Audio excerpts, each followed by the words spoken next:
Bonjour à tous, on va commencer même si tout le monde n'est pas encore arrivé. Alors c'est très naturellement que l'Université Paris-Dauphine et son pôle santé accueillent cette journée d'études, puisque l'équipe santé de Dauphine a eu la chance d'être dirigée par Marie-Ève Joël, qui nous a quittés en décembre dernier et qui était une pionnière de la recherche en économie sur le grand âge et la perte d'autonomie. Elle avait compris très tôt, avant beaucoup d'autres, l'importance du vieillissement et de la dépendance sur les questions posées aux politiques sociales et à la société en général. Et pour cela, elle a développé la recherche sur le vieillissement au sein de notre laboratoire de recherche en économie de la santé de Lagos, qui est maintenant intégré plus largement au laboratoire d'économie de Dauphine. Il ne fait aucun doute que ces travaux de recherche ont largement contribué à la conception des plans Alzheimer, plan Solidarité Grand Âge, des différentes réformes des dispositifs favorisant l'aide professionnelle pour les soins de long terme aux personnes âgées dépendantes, tout en préservant les solidarités familiales. Et puis, ces travaux ont également servi d'assise aux réflexions sur la création d'une éventuelle 5e branche de la sécurité sociale. Son ouverture d'esprit était propice au dialogue entre les disciplines. En témoigne la création du groupe de recherche longévité et vieillissement, qui est devenu depuis l'Institut de la longévité, des vieillesses et du vieillissement, afin d'articuler et de faire vivre la recherche sur ce thème du vieillissement, mais au-delà des frontières institutionnelles et disciplinaires, et aussi en relation étroite avec les acteurs du secteur. Son intervention aussi à la première journée thématique éthique, santé et économie en 2014 sur l'accès aux soins, je crois, où déjà elle faisait référence à l'agisme et présentait les enjeux, les fake news, on dirait aujourd'hui, sur les questions, les arbitrages de politique économique liés au vieillissement. Alors aujourd'hui, le pôle santé se compose toujours d'une équipe de recherche en santé qui est renforcée aussi par une chaire d'excellence. Et puis, pour la formation, nous avons également un exécutif MBA, un master en économie et de la gestion de la santé qui a plusieurs parcours, dont des parcours qui vont vers l'hôpital, des parcours vers le secteur médico-social, les parcours de la santé au sens général, où interviennent notamment des intervenants du centre éthique. Et donc, c'est très naturellement que nous avons accueilli, lorsque Paul Lou nous en a parlé, cette journée. Cette journée, sur le thème du vieillissement, est donc la 6e édition du cycle des journées éthiques, économie et santé. Et pour poser les enjeux éthiques et économiques entremêlés qui nous confrontent au vieillissement des sociétés, on va avoir quatre tables rondes qui seront discutées tout à l'heure.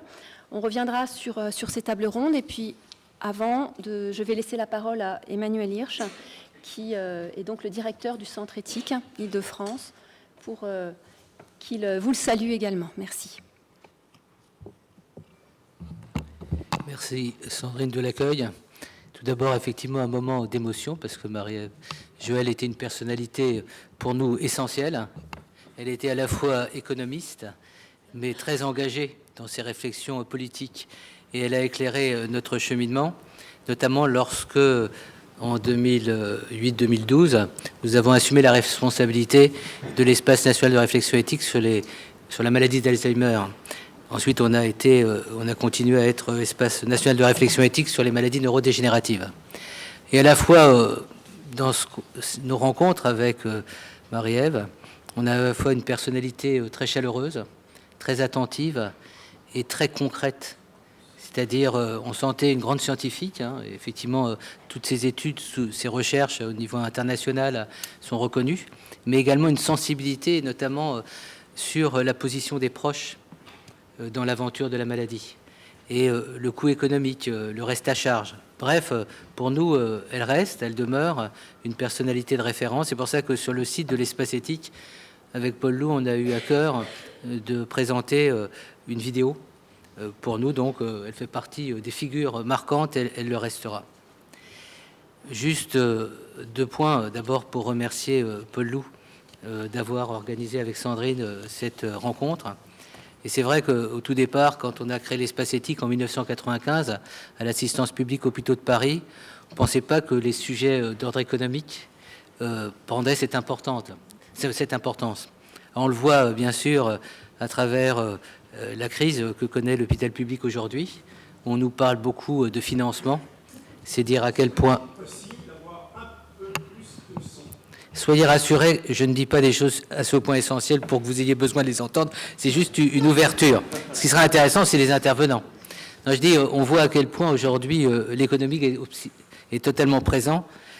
On l'a vu donc aujourd'hui à travers la crise que connaît le service public hospitalier et pas que. Mais on l'a vu également dans un rapport qui avait été demandé par l'assistance publique au Comité consultatif national d'éthique sur les questions d'économie et de santé. Et c'est un travail tout à fait important. Donc, ce rendez-vous est important pour 2 raisons. D'abord, effectivement, parce que Paul Loup nous a montré à quel point l'économique était déterminant dans les choix, dans les arbitrages, et comment intervenir dans ce champ, c'était contribuer à éclairer le décideur sur les valeurs qu'il engage lorsqu'il décide. Et on peut avoir une vision très économiste des choix de société. On peut avoir une vision en termes de valeurs, de solidarité, de vivre ensemble, de souci du bien commun. Et quand on touche aux questions des vulnérabilités et de la vieillesse, on doit être particulièrement attentif à cette dimension. Ce qui m'importe, c'est qu'on ne va pas parler de la vieillesse, mais du vieillissement, d'un processus, avec l'espérance et la promesse que ça porte. Et en venant tout à l'heure avec ma moto, je pensais à un dialogue entre un cancérologue et une personne qui l'a soigné. Et ce cancérologue lui disait « Nous vieillirons ensemble ». C'était une promesse, et ce « Nous vieillirons ensemble » interroge la situation et le statut des personnes dans le grand âge dans la cité.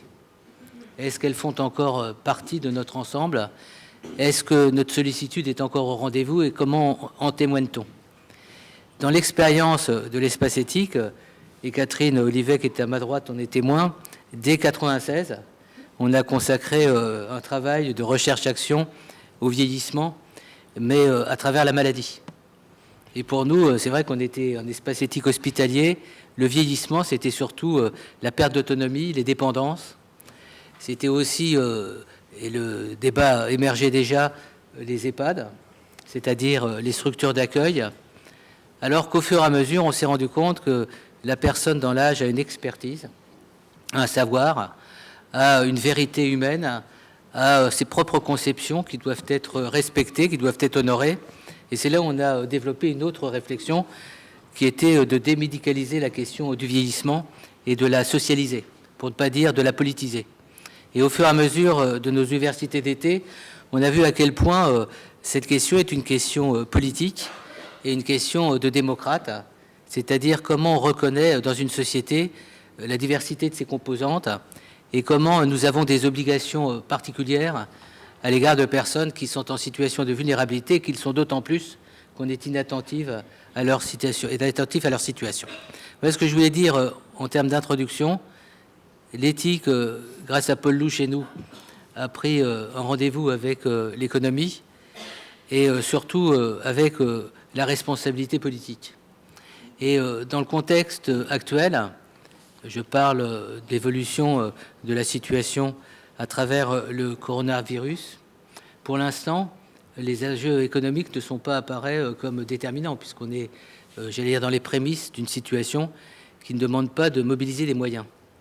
Mais si demain, nous devions nous trouver dans une situation où des arbitrages devaient être faits dans l'accès à des ressources qui seraient rares, comment les approches seraient-elles éthiques, notamment au regard des pays plus vulnérables que d'autres par rapport à ces situations? Et on voit donc à quel point l'éthique, quand on fait une réflexion un petit peu appliquée et qu'on assume des responsabilités, convoque une réflexion sur l'économie, et à quel point cette rencontre, pour nous, dans le domaine du vieillissement, va être importante. Donc merci à toutes et à tous d'être là, et merci aux intervenantes et aux intervenants de nous éclairer. Vous voyez devant vous, j'allais dire quasiment en scène, Patrice Dubos qui filme. Et donc, vous pourrez retrouver les vidéos et les partager avec d'autres dans peu de jours. Merci, Emmanuel.